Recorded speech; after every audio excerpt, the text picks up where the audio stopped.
Everyone, আমি তিতলি। কেমন আছো তোমরা সবাই? আমি আজকে কিন্তু খুব ভালো আছি। আজকের ব্লগটা ভীষণ ইন্টারেস্টিং হতে চলেছে, কারণ আমি যেগুলো ছোট থেকে শখ করতাম বা ভেবেছিলাম বড় হলে করব, সেগুলো সেই সময় না পারলেও বিয়ের পর আমার বর পূরণ করে দিয়েছে। আর এই যে দেখছো সারি সারি এক রকমের বাড়ি, এগুলো কিন্তু আমাদের সোসাইটির বাড়ি। আর একদিন অবশ্যই সময় করে দেখাবো গুজরাটের বাড়িগুলো কেমন হয়। তো রাস্তায় বেরিয়ে পড়লাম। আজকে ছিল কিন্তু রবিবার। আমরা যাচ্ছি আমাদের বাড়ি থেকে 1 ঘন্টা দূরে একটা ডেভস ক্যাম্প। আর এই দেখো, এটা আমাদের কিন্তু নর্মদা নদীর ক্যানেল। তোমাদেরকে একটু দেখিয়ে দিলাম, কারণ এটা দিয়েই আমরা পাস করছিলাম। আর এই আমরা ঢুকে গেলাম ডেভস ক্যাম্প। জানো, আসার সময় রাস্তাটা এত গ্রাম্য গ্রাম্য ছিল, এত কাদা কাদা ছিল, আমি কিন্তু ম্যাপ দেখতে এর আগে অনেকবার ভুল করেছি। তাই আমি ভাবলাম যা, এবারেও গেলাম হয়তো ডিরেকশন হয়তো ভুলভালই দিয়েছি। তারপর দেখলাম না, আমি একটু একটু করে সবই মোটামুটি শিখে ফেলেছি। তো এই যে বসে আছেন ইনি কিন্তু বাঙালি। তো এখানে কিছু ফর্মালিটিস ছিল, কিছু ফর্ম ফিল আপ করা ছিল, সেগুলো করে দিলাম। তারপর 2টো টিকিট দিয়ে দিল। তারপর কিন্তু আমাদের হাতে ব্যান্ড বেঁধে দেওয়া হলো, ওর হাতেও বেঁধে দেওয়া হলো, তারপর আমার হাতে বেঁধে দেওয়া হলো, কারণ এটা ছাড়া কিন্তু আমাদের ঢুকতে অ্যালাউ করবে না, এবং যতক্ষণ আমরা ওখানে থাকবো ততক্ষণ এটা কিন্তু আমাদের হাতেই থাকতে হবে। তো চলো এবার কি আছে তোমাদেরকে সবটুকু দেখাবো। এই দেখো, আমাদের জন্য কিন্তু এখানে লেবু জল রাখা ছিল, আর উনি বললেন আমরাই কিন্তু লাস্ট, সবাই এসে গেছেন, আমাদের জন্য লেবু জলের ব্যবস্থা করা ছিল। তারপর আমরা খেয়ে, দেখো কত সুন্দর মনে হচ্ছে পাহাড়ের চূড়ায় বসে আমরা এই দৃশ্যগুলো উপভোগ করছি। আর এই যে ইনি আমাদের গাইড করছিলেন, যে যেখানে আমরা যাব সেখানে কিভাবে নিয়ম মেনে খেলতে হবে বা কারা আমাদের গাইড করবে সেটাই বোঝাচ্ছিলেন। হ্যাঁ, আসছি।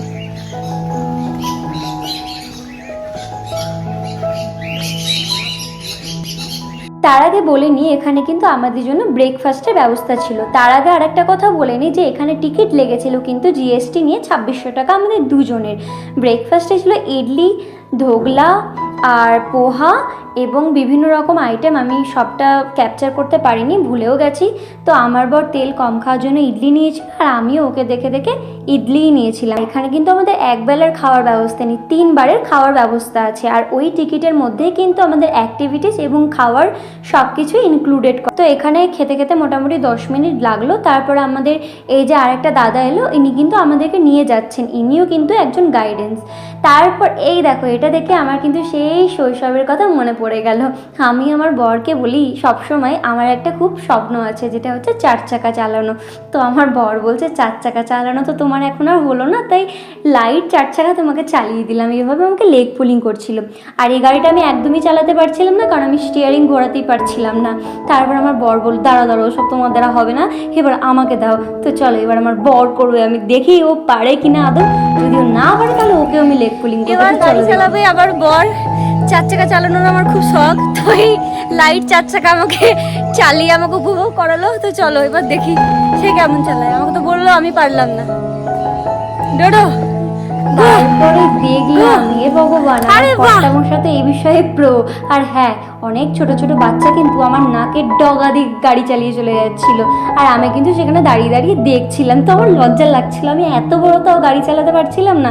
তো যাই হোক, এই দেখো আমি কত এক্সাইটেড। আমি চলে এলাম, আমাকে বেল্ট করে দেওয়া হচ্ছিল।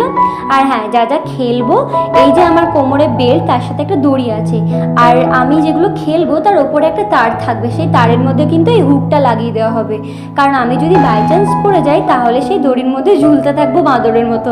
তো আমার বর এবং আমি দুজনেই করে নিলাম। এবার চলো আমরা দুজনেই রেডি, এবার কি কি খেলবো তোমাদেরকে দেখাতে থাকবো। চলো লেটস গো।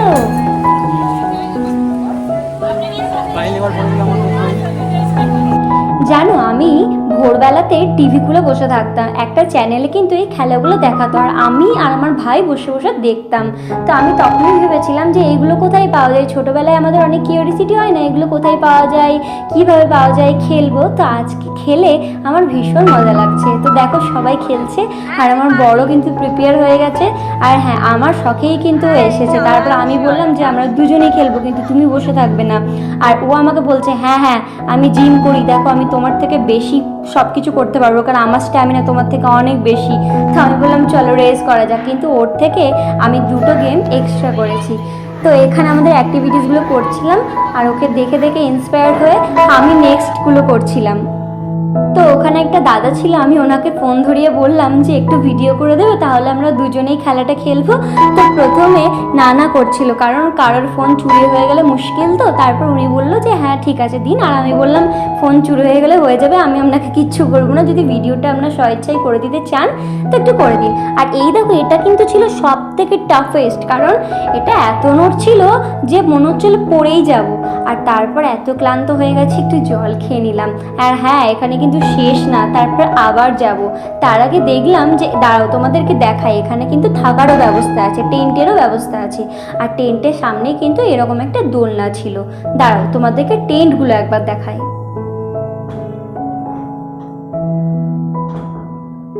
এই দেখো কত সুন্দর আর পরিষ্কার পরিচ্ছন্ন টেন্ট। এখানে কিন্তু এসিরও ব্যবস্থা আছে।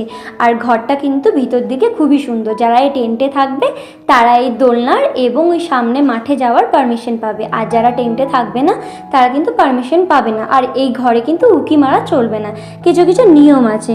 তো যাই হোক, আর এই জায়গাটা দেখো, এই জায়গাটা কিন্তু প্রচুর মাছ ছাড়া আছে এবং লাইট জ্বলছে। তো সবাই ওই মাছের ওখানে গেছিলো আর পাটা বাড়িয়ে শুশুরি নিচ্ছিল। তো আমিও গিয়েছিলাম, মাছেরা আসছে আর পায়ের তলা দিয়ে ওপর দিয়ে যাচ্ছে আর খুব সুরসুর করছিল। তো আমিও গিয়েছিলাম, কিন্তু সবাই যখন ছিল আমি তখন যাইনি। সবাই চলে যাওয়ার পর আমি একাই উপভোগ করছিলাম।